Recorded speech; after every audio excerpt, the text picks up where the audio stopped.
কারণে সুখে আছি।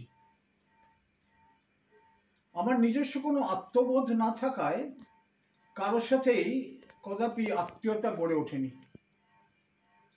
আনুগত্য বা কন্ডিয়নের বাধ্যবাধকতার পরিধি আমাকে পীড়িত করে না। ব্রতী নই, বৃত্তহীন স্বজীবন।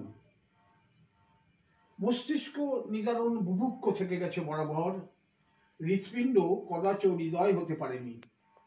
ইদানিং অধিক চর্চিত চন্দ্রপৃষ্ঠে পদচিহ্ন থেকে যায় অযুত নিযুত বছর, সাগর তীরে মুহূর্ত কয়েক মাত্র। সেহেতু বলবর্ধক কিছুর তোয়াক্কা না করে আমি চিহ্নহীন থেকে গেছি ঝুঁকিহীন নির্ভরতায়। হাত বাড়াইনি অশ্ব ক্ষুরাকৃতি দর্পিত বহিঃসভ্যতায়। আমার একান্ত বিষণ্ণতা আমারই মায়াবী বিনোদন। তবু কেউ কেউ ক্ষুণ্ণ হন নিজস্ব আবেগ তাড়নায়, অট্টহাসে অনেকে বিদ্রূপ ছড়ায়। জনবহুল কোলাহলে আমি নিরুপদ্রব একা থাকি। মুখাবে লেপ্টে থাকা উদ্দেশ্যহীন অভ্যস্ত ঠোঁট হাসিতে পারিপার্শ্বিক অনায়াসে প্রতারিত হয়। হাত নাড়ে, মাথা দোলায়, চেনা চেনা ভান করে, চোখ নাচায়।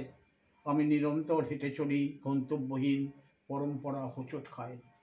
যা কিছু অপ্রয়োজনীয় তাই সুন্দর, ইত্যকার অকারণ বিতর্ক দূরে সরে সরে যায়। আমার কোনো আত্মবোধ নেই, সে কারণে আত্মপ্রতারণা নিয়ে দিব্যি হেঁটে চলে বেড়াই, যাকে বলে বেঁচে বর্তে থাকা। কোনো আত্মীয়তা গড়ে ওঠে না। সকলেই জানে অনাত্মীয়র বাক্যবান ত্বকে তেমন জ্বলন ধরায় না। লোমকূপে ঈর্ষার ফুসকুড়ি ঠাঁই পায় না, নিঃশ্বাসে দুর্গন্ধ ছড়ায় না। স্পষ্টত বুঝে গেছি প্রাপ্য নেই কিছুই, তাই অপ্রাপ্তি ব্যতিব্যস্ত করেন আমাকে। আত্মবোধ নেই বলেই এত কিছু সুখ সম্পদ। পরিমণ্ডলে কোনো অস্পষ্টতা নেই, যাপনের কষ্ট নেই, যে কারণে সুখে আছি।